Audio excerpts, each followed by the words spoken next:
Evarist Bartolos staqsel il-Prim Ministru biex jgħid x'użu għamel mis-servizzi ta' Richard Kakija Caruana minn dakinhar li l-Gvern ħabbar uffiċjalment in-nomina ta' Tonio Borg għal ħatra ta' Kummissarju Ewropew.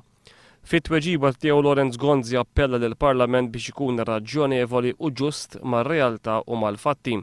Il-Prim Ministru qal li Kakija Caruana kien spalla ma' spalla miegħu u bis-saħħa tiegħu pajjiżna kiseb biljun euro.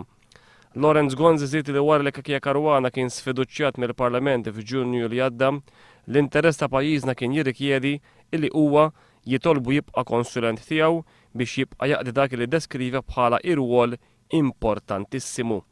Skont Lorenz Gonzi, din mhix sfida lejn dak li jiddeċida l-Parlament, iżda hija biss għażla għaqlija u responsabbli li l-pajjiż żgur se jibbenefika minnha.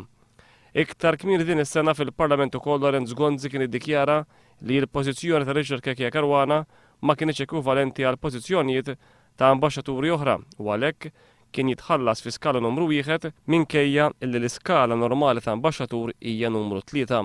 Bejn l-2004 u Marzu tal-2009 il-pakkett finanzjarju ta' Kakija Caruana kien jammonta għal 115,000 euro fis-sena.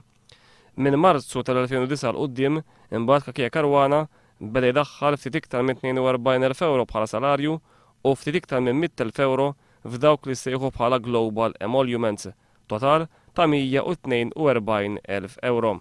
Dan ifisser li minn 2009 l-qudiem Kakija Caruana beda jieħu żieda ta' 28,000 euro fis-sena, jew żieda ta' ftit iktar minn 500 euro fil-ġimgħa. Fuq medda ta' 8 snin, Richard Kakija Caruana daħħal qrib il-1,000,000 euro.